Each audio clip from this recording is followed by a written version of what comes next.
Muchos van a decir, ¿y por qué? Si es que igual vas a coser toda la conjuntiva. Yo no uso los trocales de 25G para no tener que coser las esclerotomías. Yo los uso porque optimizan mucho la fluídica. Hay gran estabilidad dentro del ojo al momento de la vitrectomía, hay menos movilidad de la retina y sobre todo en casos de desprendimiento de retina, facilitan mucho las cosas y permiten realizar una cirugía más rápida porque uno realiza una cirugía con poderes de aspiración más altos, ¿sí? Y la vitrectomía se hace más rápida. Bueno, pasamos a la parte de la catarata.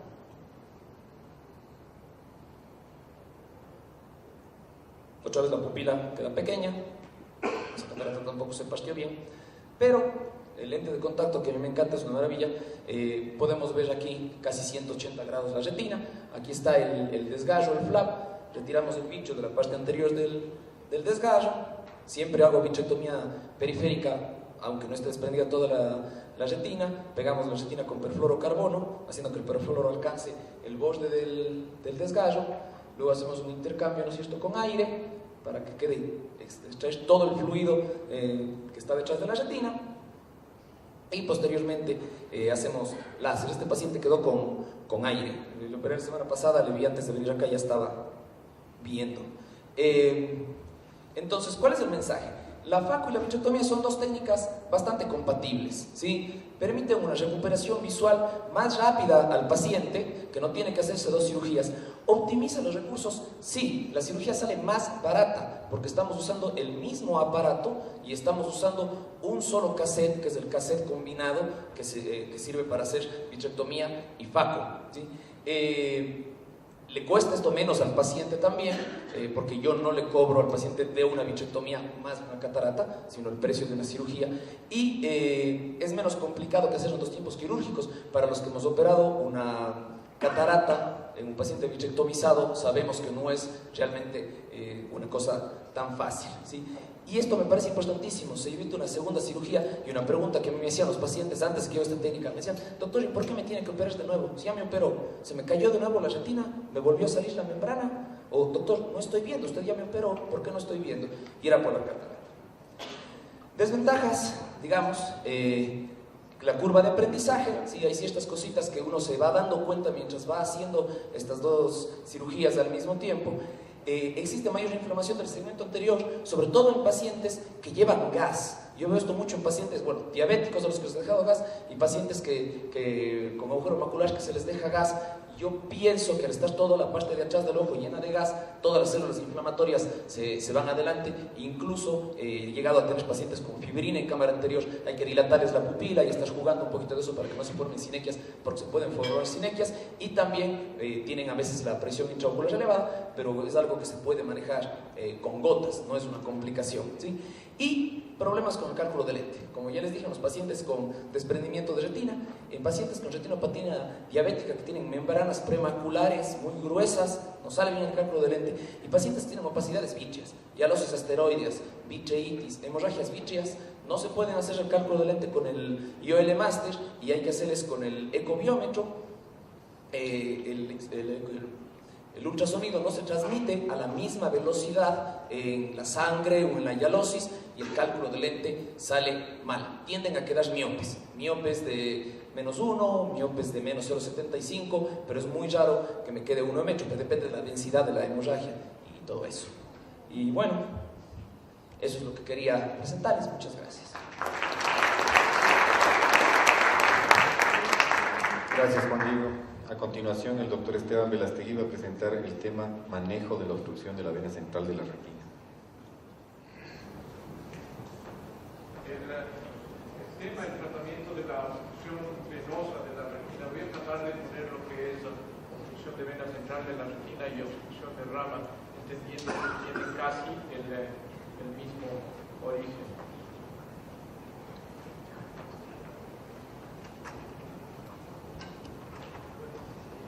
Las obstrucciones venosas de la retina son la segunda causa de enfermedad vascular que causan baja de agudeza visual. En primer lugar, como habíamos oído antes, es la retinopatía diabética. Y a pesar de ser una patología descrita desde el 1878 por Leber, su manejo todavía sigue siendo controvertido y no muy bien entendido. Las causas para las obstrucciones venosas tenemos desde factores idiopáticos, hay una predisposición anatómica, sobre todo en las obstrucciones venosas de rama, donde los cruces arteriovenosos hacen que éstas se predispongan.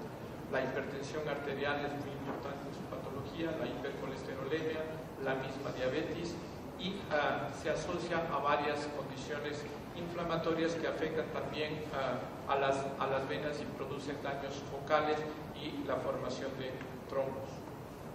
En la oclusión venosa central, el sitio más frecuente de la oclusión está por detrás de la lámina cribosa.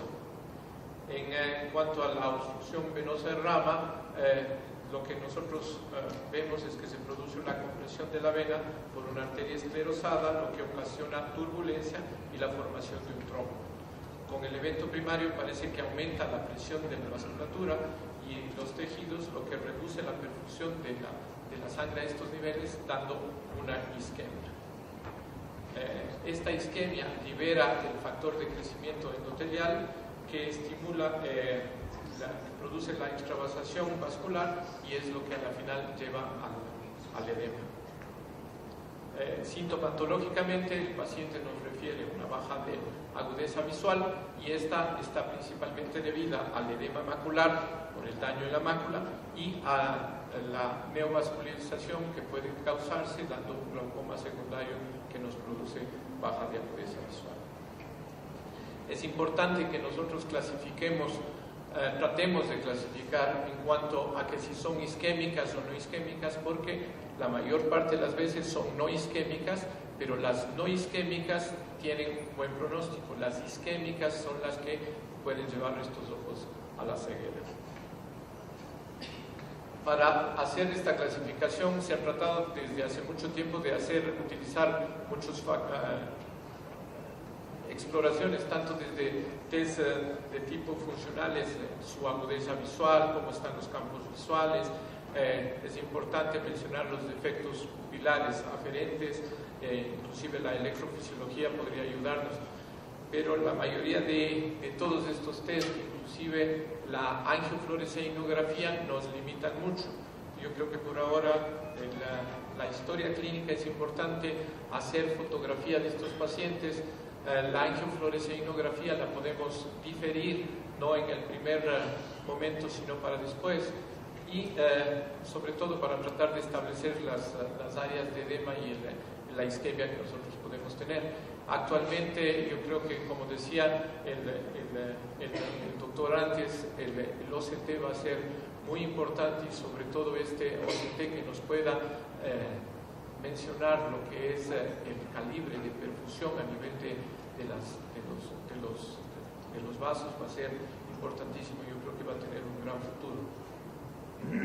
El OCT es importante en el seguimiento de lo que es el edema.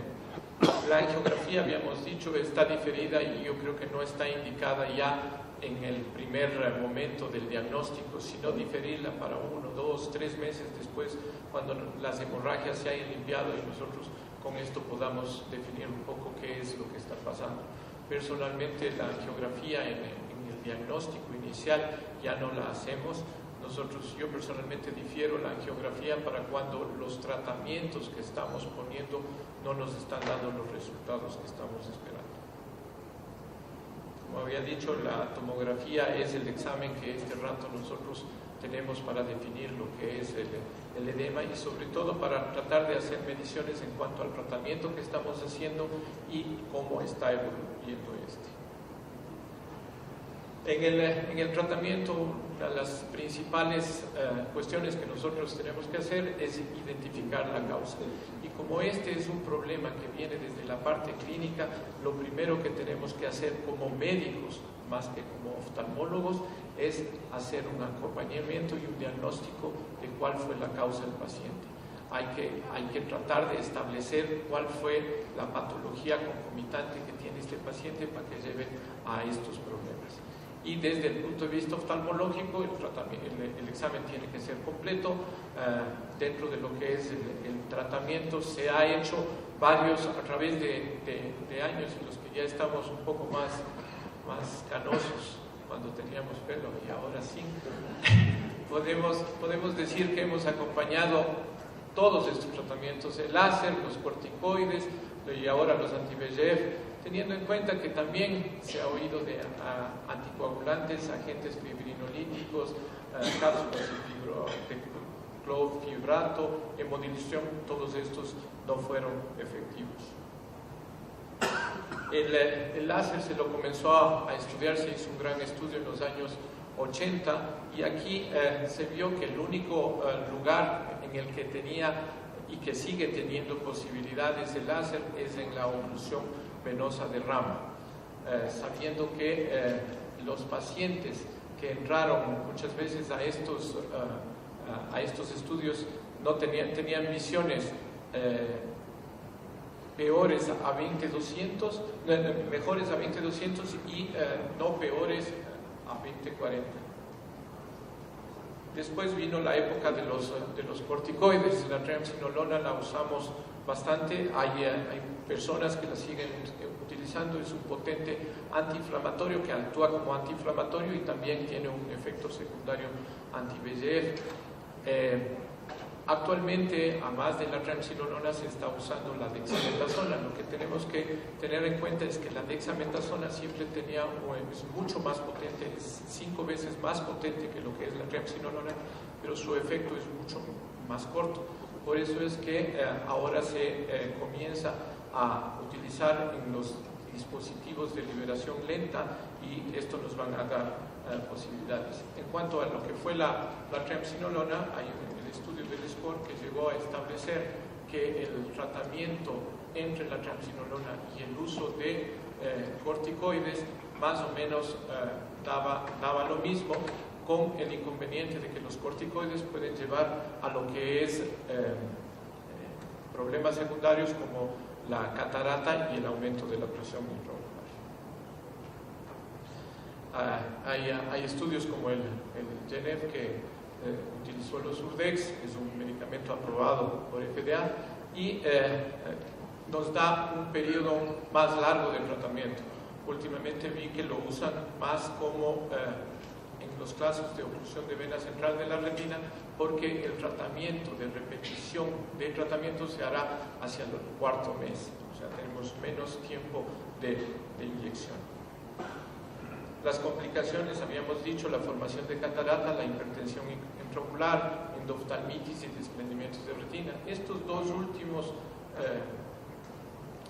últimos que son similares a lo que se puede producir por las inyecciones intravítreas de los anti-VEGF.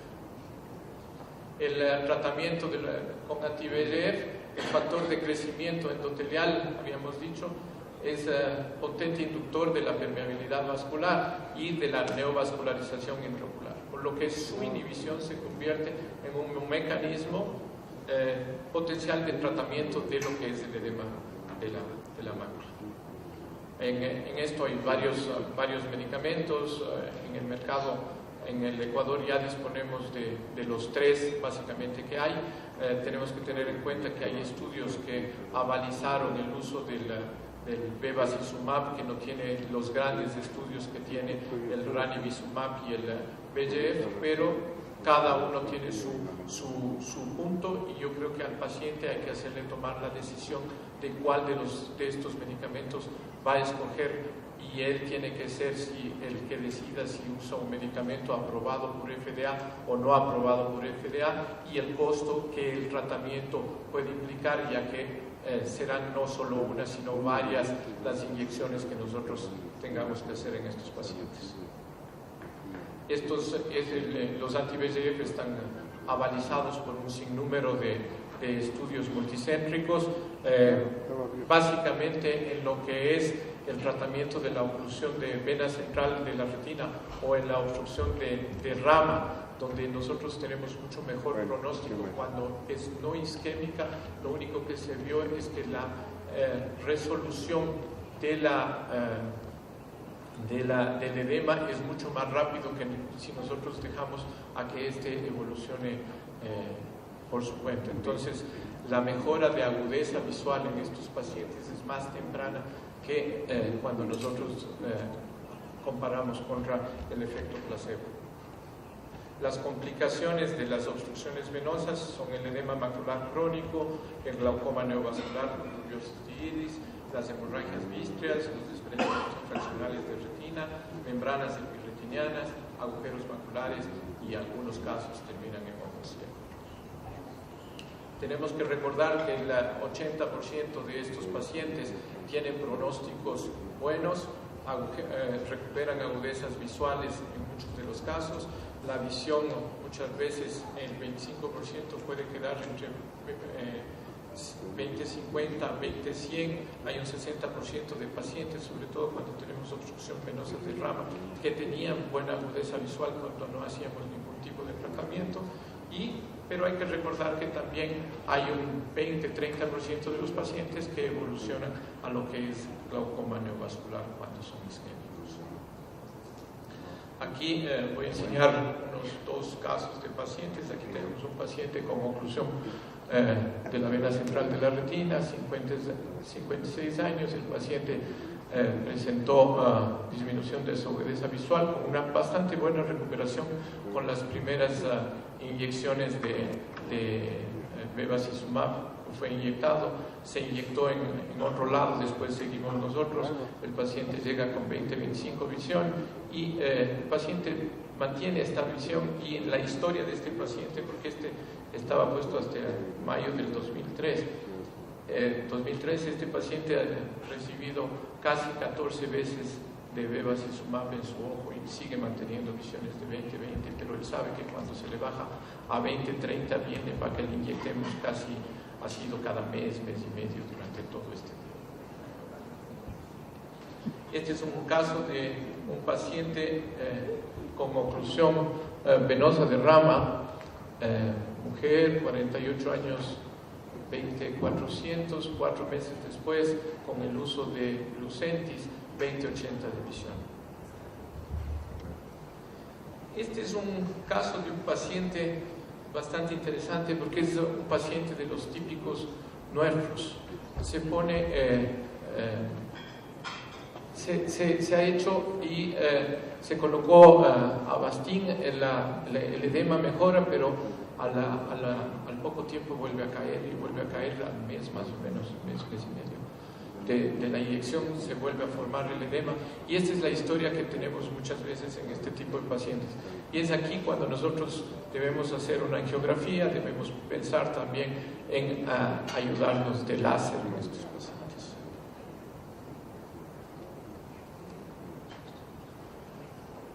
Bueno, como conclusión debemos decir que luego de diagnosticar una oclusión venosa retiniana habrá que establecer una posible causa y luego monitorizar todas las posibles complicaciones que nosotros podamos tener.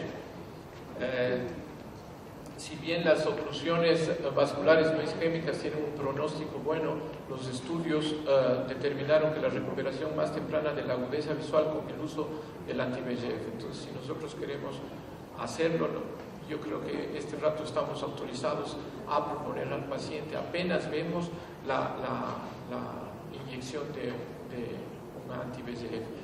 Personalmente lo indico en todos los pacientes en los que veo oclusión de vena central de la retina o oclusión venosa de rama, e inclusive en aquellos pacientes donde la agudeza visual no es tan mala. Hace poco estuvimos en un curso y oí al doctor Fennet Kuhn que otro problema de causa, dice: no me gustaría nunca hacer ese porcentaje de pacientes que en algún momento pueden terminar en una complicación mucho más importante. Entonces no me gustaría ser parte de la estadística. Yo creo que eso es parte de lo que tenemos que tener en cuenta. Si tenemos un arma que nos ayuda este rato a tratar de disminuir la cantidad de posibles complicaciones, es muy interesante. También debemos anotar que muchos de los estudios que se han hecho, tanto el CNF como no toman en cuenta aquellos pacientes con que nosotros pensamos que pueden ser oclusiones venosas isquémicas severas desde el principio. Muchos no incluyen esos pacientes con agudezas visuales menores a 20-200.